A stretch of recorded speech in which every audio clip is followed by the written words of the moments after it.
Yo tengo 3 preguntas para el señor Rayo. Sí. Ah, Muy rápidas, muy rápidas. Vale. En primer lugar, me gustaría preguntarle si usted a qué clase social cree que benefician sus ideas, en primer lugar. En segundo lugar, me gustaría preguntarle por qué no todos podemos crear nuestra empresa, por ejemplo. Es decir, por qué hay gente que tiene los medios de producción y la mayoría de gente que lo único que tiene es sus manos y su cuerpo para trabajar.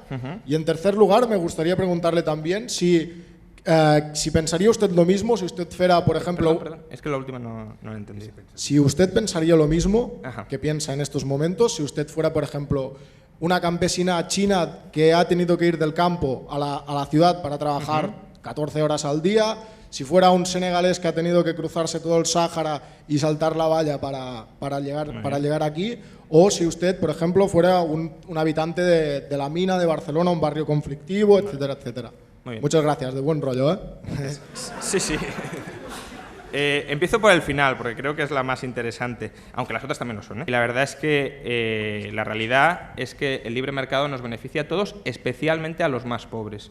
Ningún otro sistema económico ha sacado a tanta gente de la pobreza como el capitalismo. Y, por tanto, los más interesados en que haya capitalismo son los pobres, no los ricos. Y de hecho, luego si quieres discutimos, y de hecho, si tú miras encuestas internacionales, aquellos países donde hay una visión más positiva del mercado y de la globalización son los países más pobres, donde la tasa de aceptación llega al 70 o al 80%. En cambio, en la Europa aburguesada, estatalizada y aristocrática son los países más anticapitalistas de todos. Por cierto, yo vengo de familia… Anticapitalistas, no jodas. Hostia, No, sí, según el estudio de la Fundación BBVA, que salió hace muy poco, España es profundamente anticapitalista. La percepción de la sociedad. Otra cosa es el sistema económico que tengamos, que ahí ya podríamos discutir sobre qué es o qué no es. Por cierto, yo vengo me parece un dato irrelevante, pero vengo de familia obrera. Yo no he tenido propiedades ni he tenido nada. Y de ahí te contesto a la segunda. Una persona puede empezar sin nada, yo empecé sin nada, tampoco es que tenga ahora mucho, pero puedes empezar a ahorrar con lo que ganas y puedes empezar a capitalizarte, puedes empezar a amasar un patrimonio. De hecho, si tú miras, o plantéate simplemente, ¿cuántos de los ultrarricos de hoy, según la lista Forbes, estaban hace 30 años, o estaban hace 20 años, o estaban sus familias? Prácticamente todos los ricos de la primera lista Forbes, año 1987, han perdido desde entonces más del 50% de su patrimonio. Y ya no están entre los 10 primeros, ni siquiera entre los 1000 primeros. En cambio, no sé, ¿qué ultrafortuna tenían los fundadores de Google? ¿Qué ultrafortuna tenía Zuckerberg? No digo que fueran pobres de toda pobreza, pero desde luego no eran ultrarricos. Entonces, ¿cómo es posible que Google le plantara cara a Microsoft? ¿Cómo es posible que Facebook le plantara cara a Google? ¿Cómo es posible que Microsoft le plantara cara a IBM?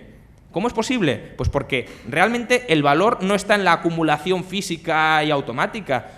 Tú puedes ser la mayor empresa del mundo en fotografía, puedes ser Kodak y al cabo de los años quebrar si no atiendes las necesidades concretas de las personas. Puedes empezar en un garaje como los de Google, que sí, necesitas una propiedad, un garaje, y la puedes alquilar. Y puedes crear una de las mayores multinacionales del mundo en cosa de años.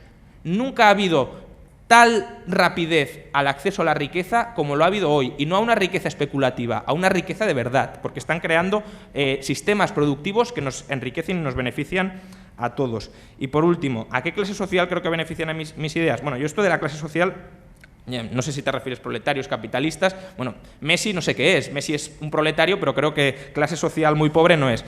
Pero en cualquier caso, ¿a qué clase benefician? Pues hombre, si tú cierras los bancos centrales, que es algo que yo propongo, mañana quiebra todo el sistema bancario europeo. ¿Eso a quién beneficia? ¿Beneficia a Ana Patricia Botín? Yo creo que no. ¿Ana Patricia Botín es capitalista? Sí. Por tanto, ¿medidas que yo propongo benefician siempre a los capitalistas? Ni mucho menos. Si tú abres el libre comercio radicalmente, es decir, no impones aranceles gravosísimos a las mercancías o a los bienes que se importan de África, ¿eso beneficia a los capitalistas locales o les perjudica? Yo creo que les perjudica. ¿Y a quién beneficia? A los proletarios que están produciendo desde allí, con salarios crecientes. Por tanto, ¿a quién defiendo yo?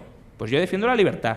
Y la libertad es un valor impersonal que no me importa a quién beneficie en concreto, lo defiendo porque la libertad es lo correcto y no puedo defender un valor porque haga cálculos utilitaristas sobre a quién va a beneficiar, porque entonces estaría siendo yo el ingeniero social que asigno pérdidas y ganancias, y las pérdidas y ganancias no las tengo que asignar yo, las tiene que asignar la cooperación humana, y la cooperación humana se coopera en libertad y se coopera evitando que haya coacciones institucionales como las del Estado o las de los lobbies a través del Estado. Gracias a todos y de nuevo quiero reiterar mi agradecimiento al profesor Raventós.